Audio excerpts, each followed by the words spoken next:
So, we come back to where I grew up. Frank and Ethan are manning the camera. And I thought I'd bring them down here and show them the caves where I grew up, my backyard. This cave's pretty much my babysitter. Most of my life until I was 13, was probably 16. If I wasn't at school, I was down in the woods here, down in the hills. It's pretty mountainous here. A lot of animals, deer, bobcat, even mountain lion. So, point is, what I'm working on is water, to turn water into fuel. And we're going to start Kickstarter off. Kickstarter wants to have a prototype, working prototype for the Kickstarter. So the first project is a working prototype hydrogen gaseous fuel engine. Before, we just stuck the hydrogen line right down to the carburetor, and the car runs just fine. We could adjust the flow of the hydrogen to rev the engine up. Now we're going to work on a full conversion. We put gaseous fuel injectors on the Volkswagen engine. We're going to test gasoline, possibly, but probably not. We could test alcohol if we wanted to. We're going to test propane, try to get hold of some compressed natural gas, test it. And we're going to get another bottle of 100% hydrogen. We're going to test it. And then we're going to go to hydrogen and oxygen that's made directly from water. We're going to design the engine specifically to run on hydrogen and oxygen from water. So after that Kickstarter, then we're going to move on to other parts of the unit.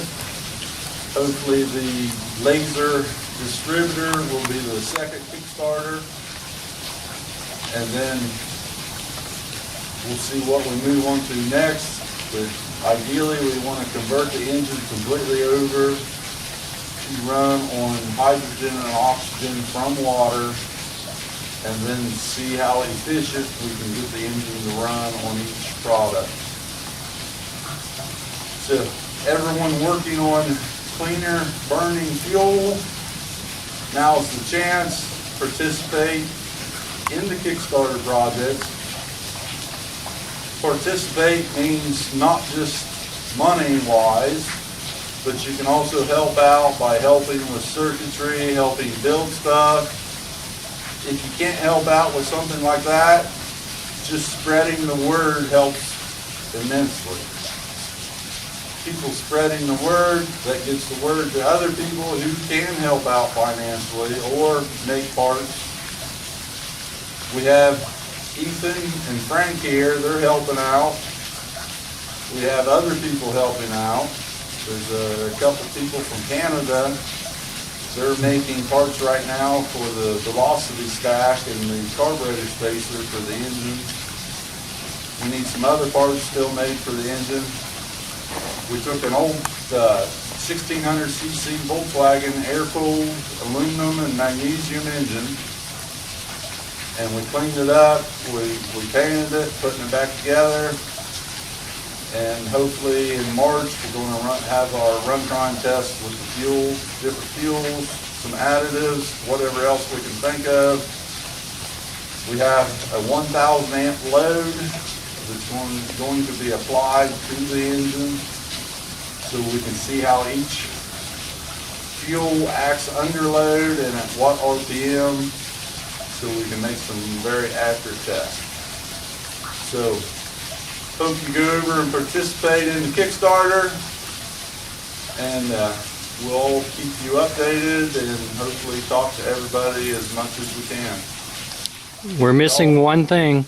If we all stick together, we can do a lot and everybody will have the information. Yep. We're missing the one trademark of Max Miller's videos.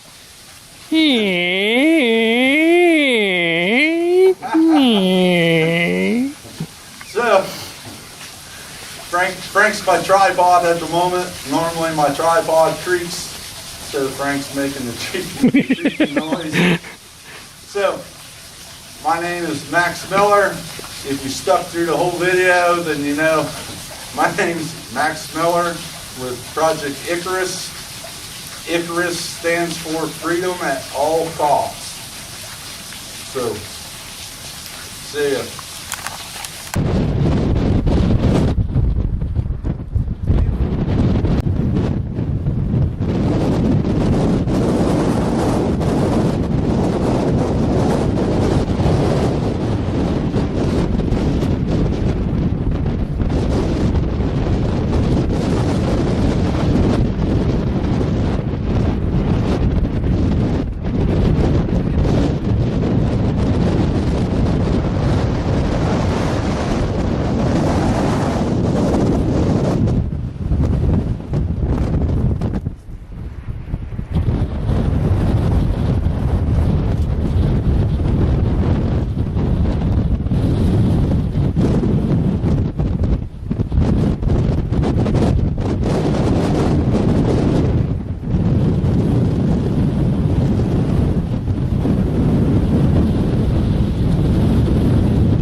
And we have one bottle of hydrogen, 100%, 99% hydrogen in a steel bottle, stored for over 2 years at the facilities.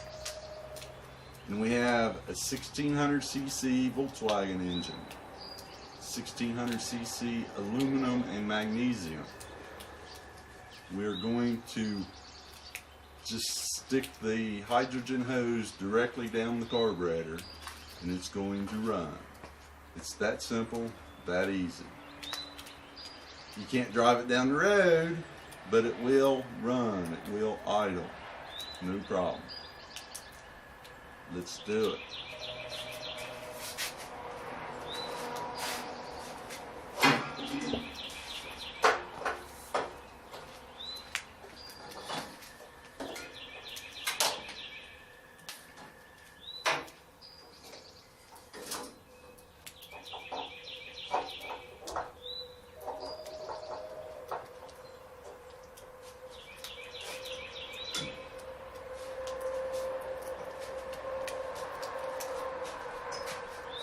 No gasoline.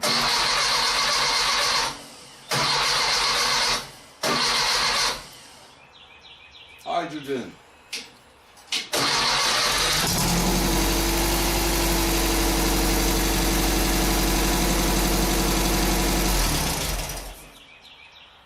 No gasoline. Hydrogen.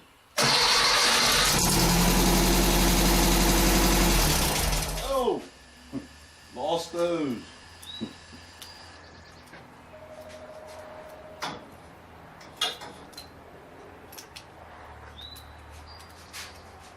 No gasoline. Hydrogen.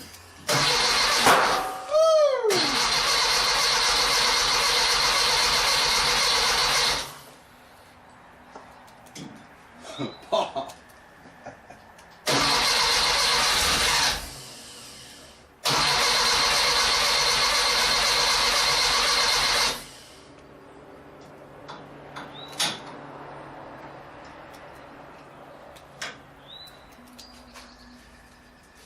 No gasoline.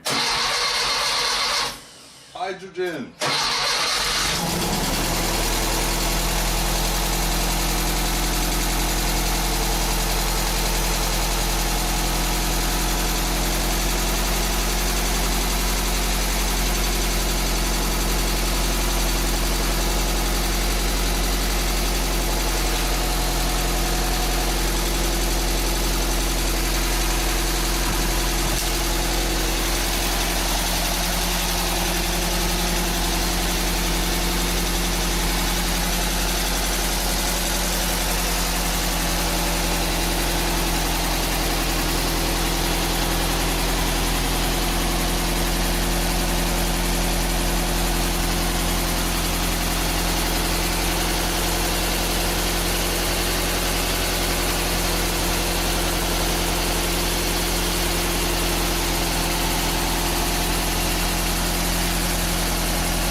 Kill it, kill it.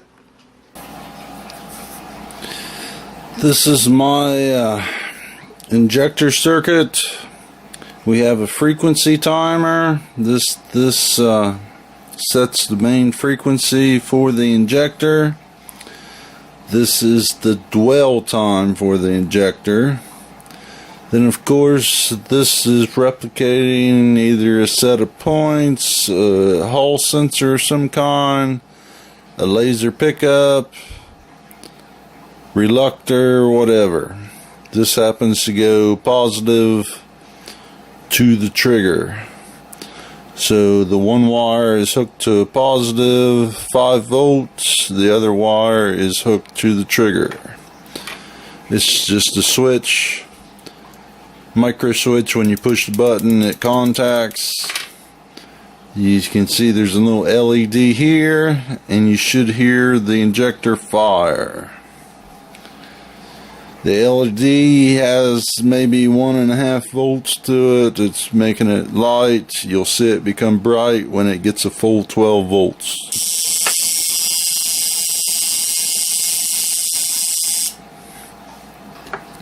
I can set this dwell time.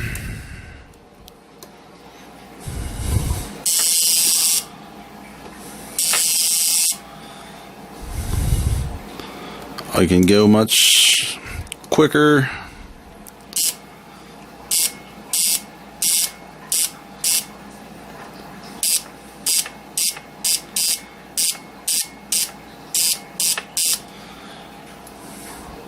Again, the longer dwell time.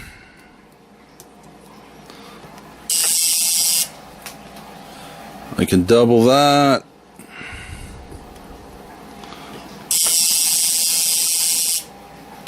Each one of these selections adds a capacitor. I can also fine tune it to whatever duration. The fine tune is how fast the capacitor charges, and then you have a capacitor bank selection. This side is the frequency.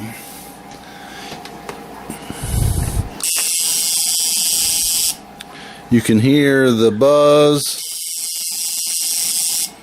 If I want to make it change the frequency, again, you should be able to hear. Let's make the dwell longer. You should be able to hear the injector and see the light flash.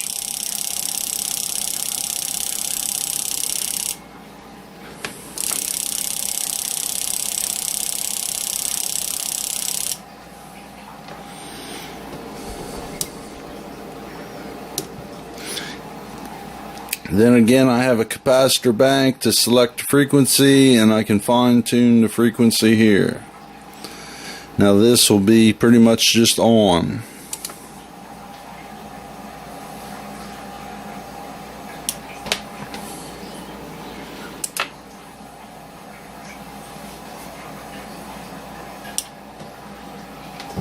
So you have the cam lobe duration, and then the duration, the dwell time that I set. This is a standard car injector meant for gasoline. This is a gaseous fuel injector for liquid propane or natural gas. The gaseous fuel goes in here. You have 4 injectors for a 4-cylinder.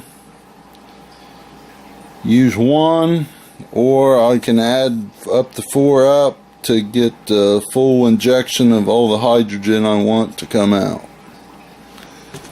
And again, the circuit will determine the frequency for the injector, the correct frequency for the injector, and the dwell time.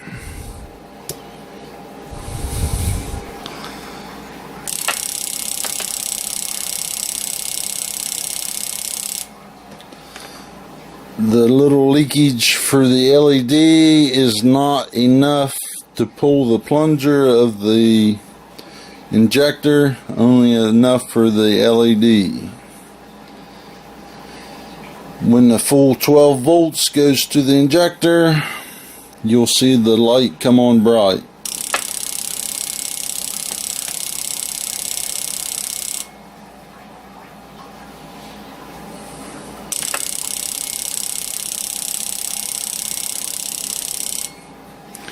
I can make it really long.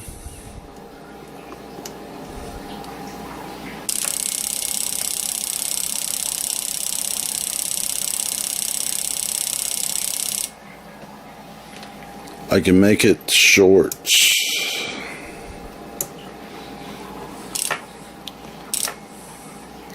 Again, you have the duration of the cam lobe, or whatever triggers the system, whatever the trigger is, you have duration on it. And then you have the timing, the dwell time.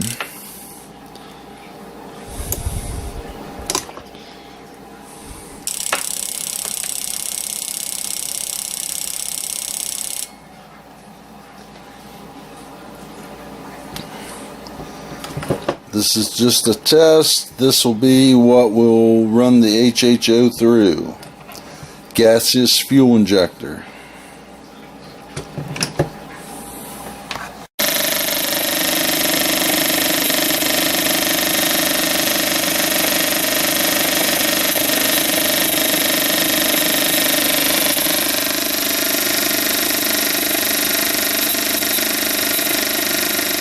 The injector pulsing just fine.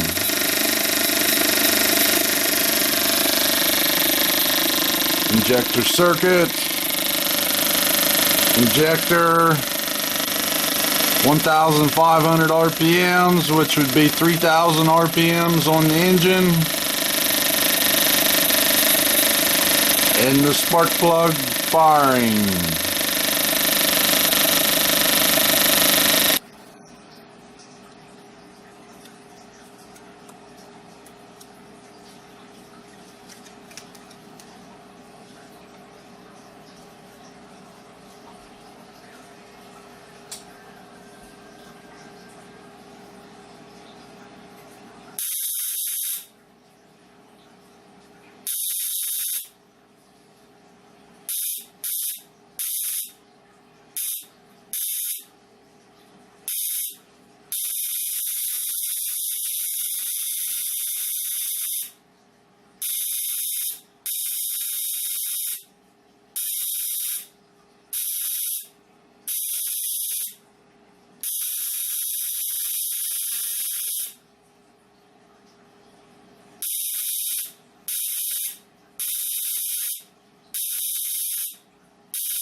So most of you don't know this about me. I've been a welder for many years.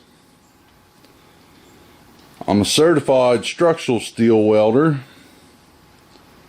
All positions, all thicknesses. And I worked for myself for a while.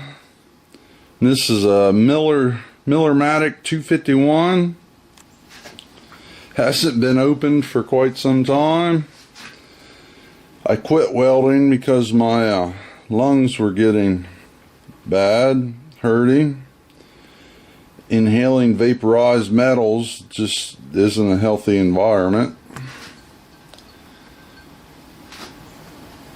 And we got, this is argon.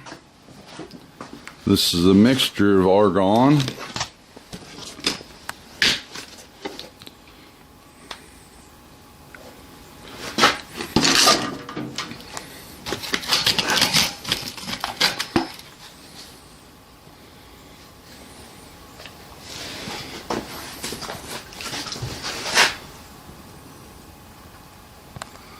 This is 75% argon, 25% carbon dioxide.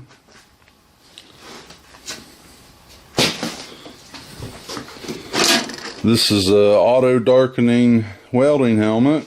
It's been sitting here in the garage for some time collecting dust. We got a mouse that took up an apartment inside the welder. Got to peel off some of this welding wire that's got some starting to rust. Peel it down until there's no rust anymore. And this particular welder is pretty awesome. You can change the polarity. It's a digital readout. If you know what thickness that you want to weld, this goes up to 1/2 inch. You can pretty much blow a hole right through 1/2 inch material.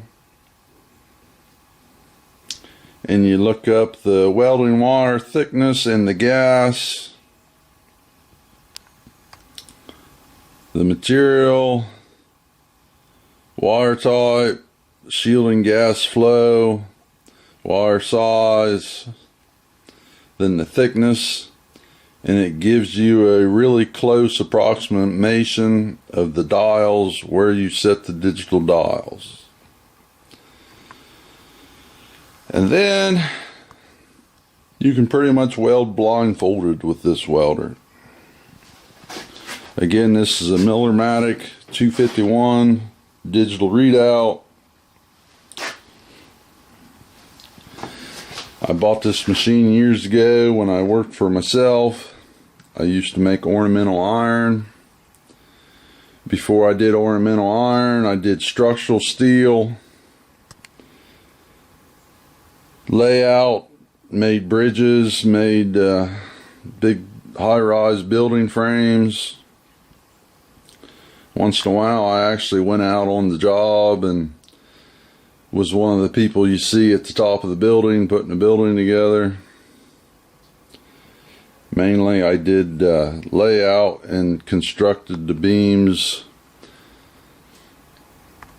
columns, any of the fancy stuff. I did it.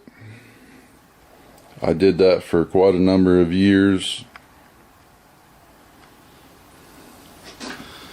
Behind that you see a Bridgeport milling machine. The digital readouts turning a little bit. Also sitting in my garage. I haven't used it in quite some years. The belt broke up here. It's a variable speed. I got to take the head off and replace the belt. The belt broke a couple years ago. I haven't fixed it yet.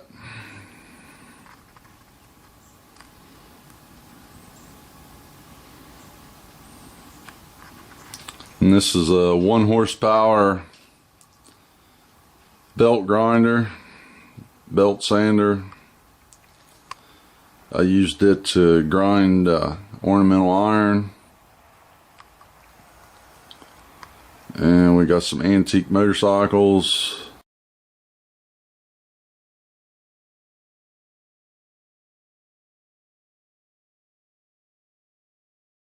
And the Volkswagen engine. Intakes going together. I got to get the welder up and working. I got to weld a fitting onto this heat riser and then finish painting the heat risers. The heat risers go from the exhaust and they heat the intake, which helps atomize the fuel. The tape is covering where the carburetor goes. And there's a boot that goes here. I left the paint off of it. I'll put Indian head gasket sealer on the boot. Make sure and get a good firm seal. It doesn't leak. Gasket goes at the base. Probably pull these valve covers off. Give them a coat of good cleaning and a coat of paint. Got to pull this pulley off. Here's the distributor and the generator arm.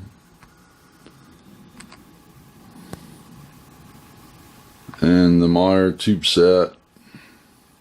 And a bunch of junk.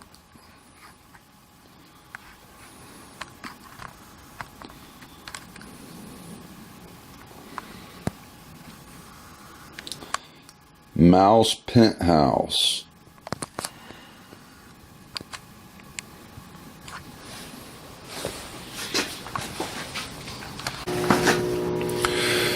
So there's a bird nest on the floor. Finally cleared off the little surface rusted wire. Here's some old parts out of when I used to work at the welding shop.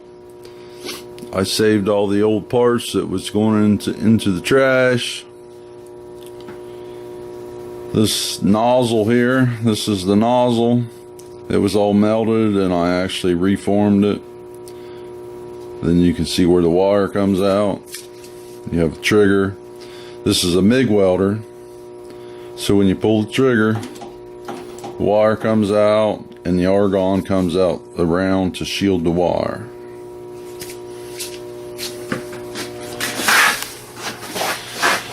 And you can see the digital readout. The top is volts, the bottom is wire speed.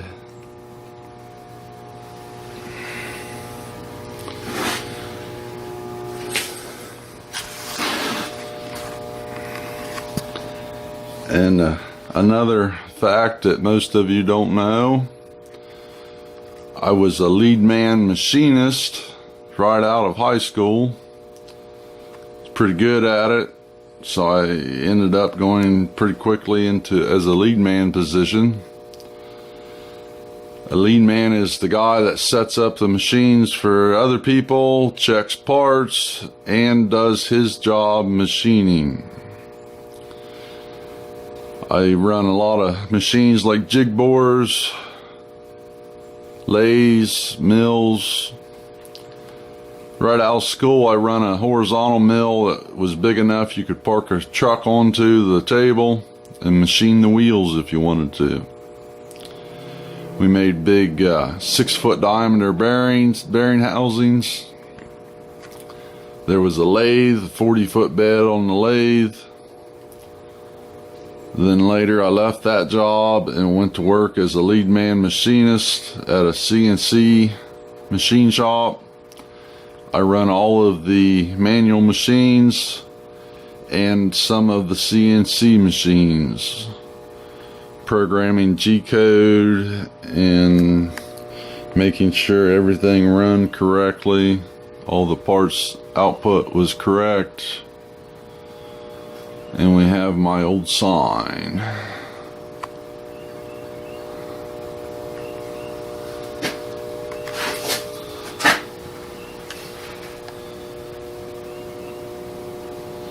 Don't bother calling the phone number, it's no longer in service.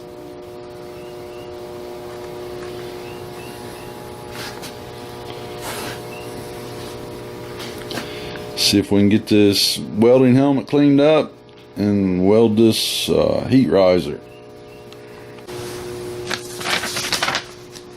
This is the part we want to weld right here. There's a fitting that goes to an exhaust. It's an exhaust recycler that goes to a cooler, loops around to a solenoid, and then goes back down the intake. Like almost like an EGR valve of a type. So we have this braided stainless steel line and a coupler. We're going to weld the coupler right to the pipe. Got to drill a hole, so I'm going to mark the hole now and then weld her on there. This is stainless steel, this is regular steel. We're going to weld it with regular steel wire.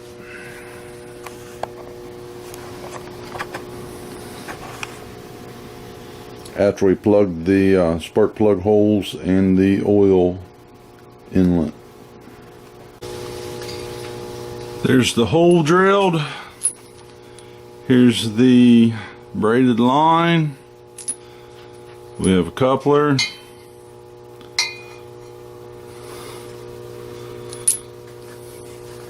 The hole's about the same size as the line. This bung, I'll weld it right here.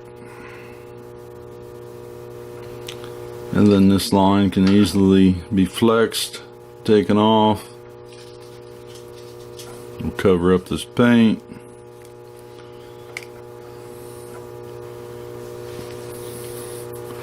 Tack it on right there.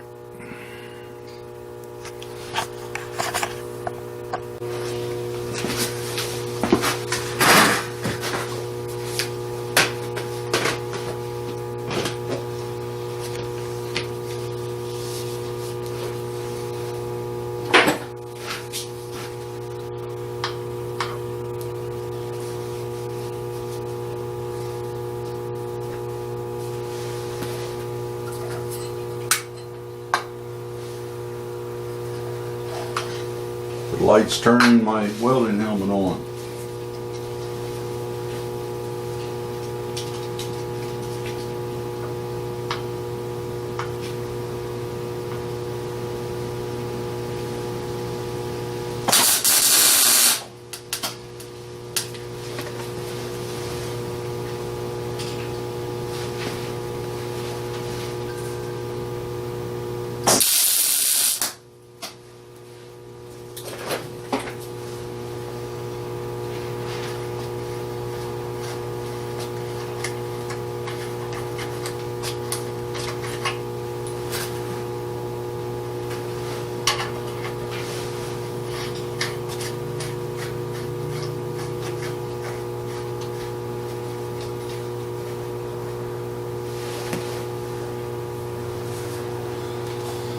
Now I want to take this off so I can get a good position to weld this. I can weld this just fine, but the other side I got stuff in my way.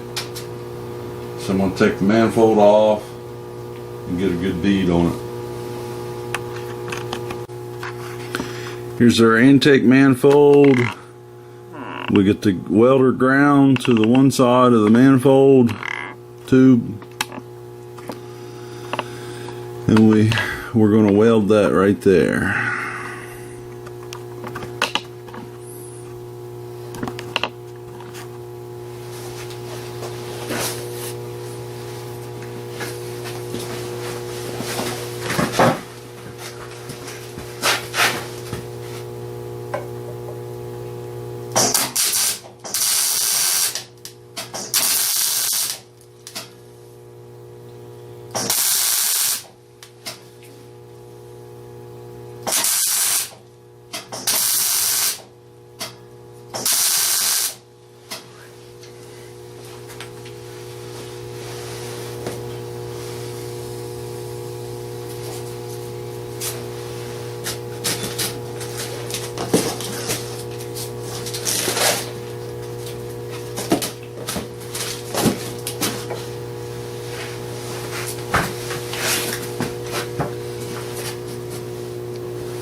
and then weld the other side. I'm not going real hot on this. I'm just short pulses so that we don't melt the paint and warp the tube.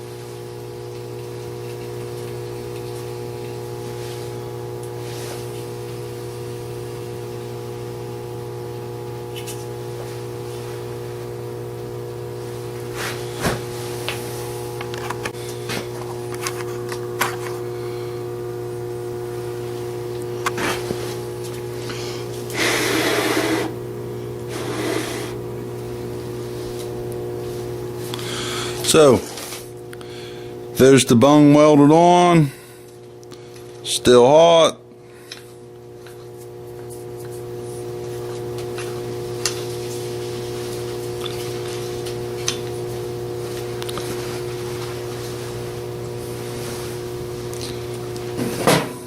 And I don't have any gloves.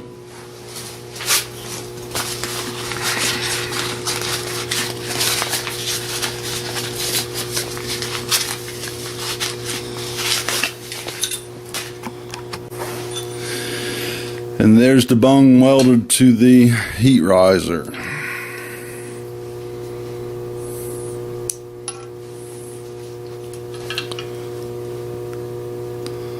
don't know if you can see it. There's a hole right down in there all the way through. Wire brush this a little bit, paint it, and then the intake's ready to be mounted onto the engine. With an EGR.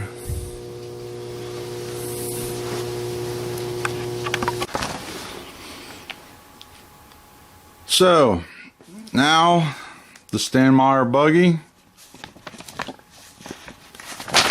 recycles the exhaust from the heat riser into a cooler, out of the cooler, back around into a valve, and into the intake. 1600cc Volkswagen, dual port. 1600cc Volkswagen, dual port.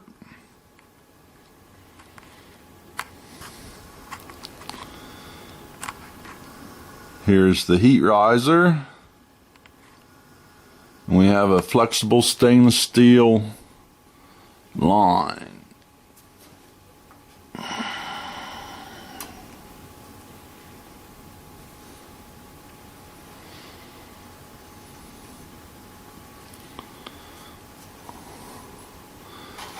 Easily removed.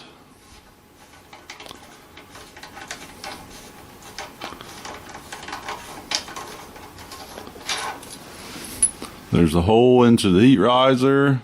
It's welded on, sealed good. Stainless steel.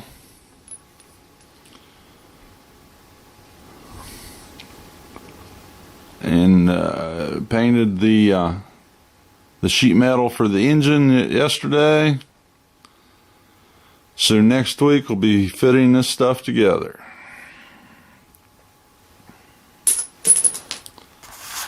And look at these right here.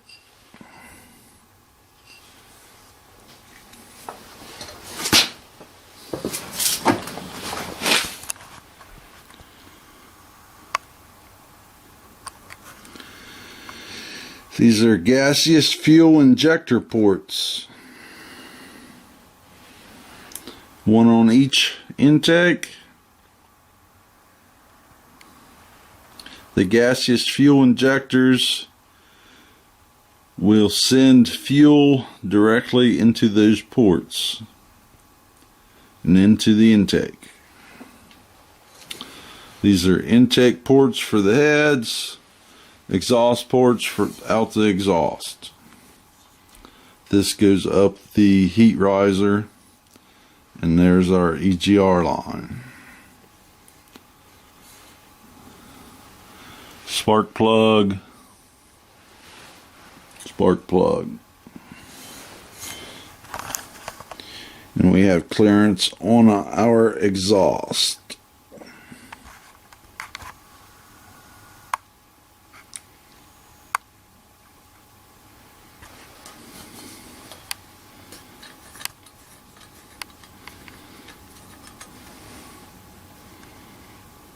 The gaseous fuel port.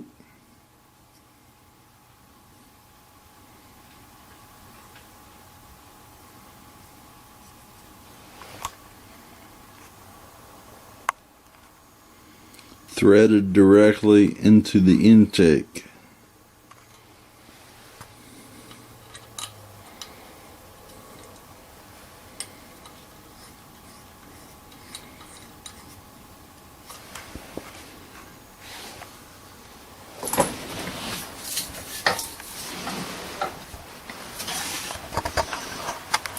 And on the other side.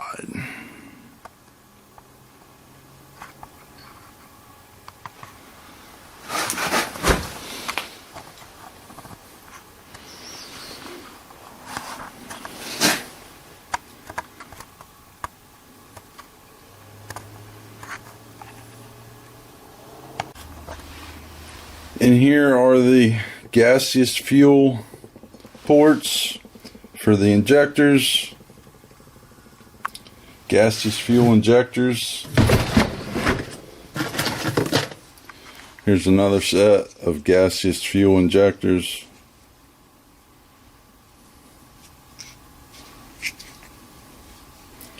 Each one injects to each cylinder.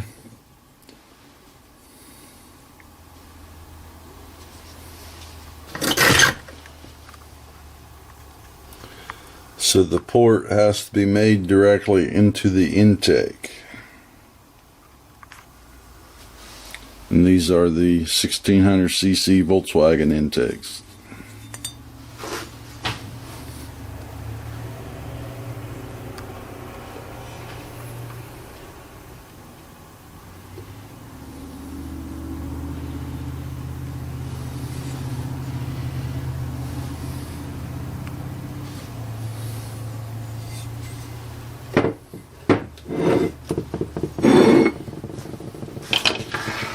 Here's the RPM meter, revolutions per minute. It's a Hall sensor with a magnetic pickup. You just put this onto your battery, and then it reads the RPMs that the motor's spinning. And the spark plugs. Here's the gap, spark plug gap tool. We want 25 thousandths, 0.025 of an inch, and you just slide that tool around into there.